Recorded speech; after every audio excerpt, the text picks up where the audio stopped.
I once accidentally manifested a plastic surgeon. But that's not the strange part of the story.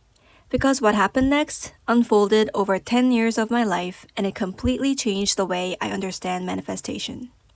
Let me start from the beginning.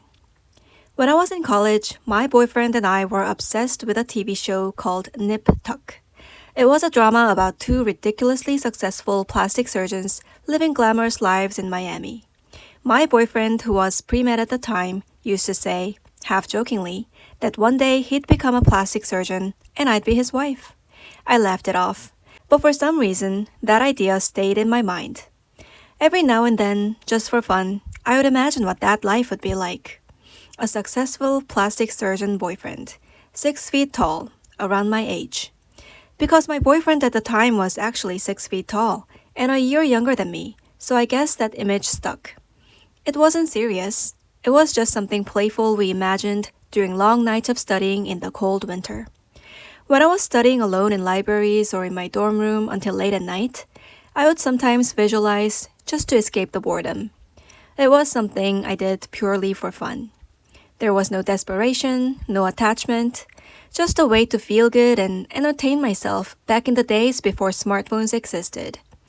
I don't know if he visualized the way I did, but he certainly affirmed over and over. Eventually, we graduated and, like many college relationships, we broke up.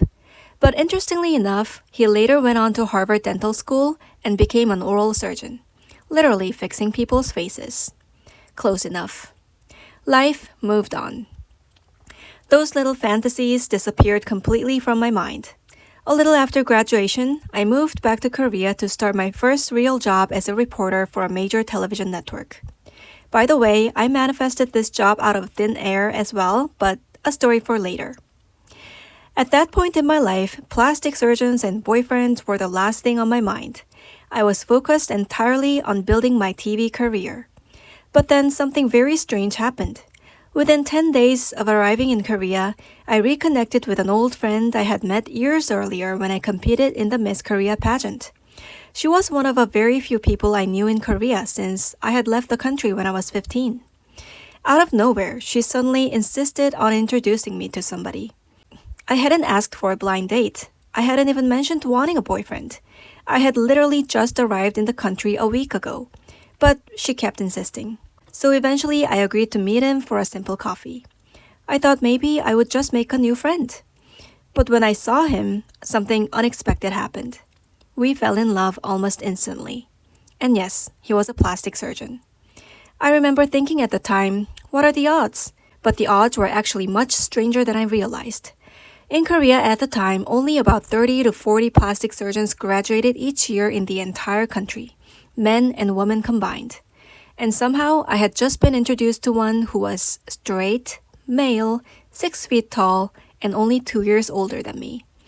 And I don't want to offend anyone, but 6-foot tall Korean men alone are already rare. So what are the odds that someone matching all of those credentials would appear right in front of me? But the strangest part was this. I had never told anyone about those college fantasies. I never told my friends I wanted to meet a plastic surgeon. It was a long-forgotten interest of mine. Besides, I wasn't looking for a relationship. I never asked anyone to set me up. And yet somehow, out of literally thousands of professions, a plastic surgeon matching that exact description appears right in front of me. On top of that, he liked me. And you know what? I liked him too. Miraculous. After dating for about a year, we eventually got engaged.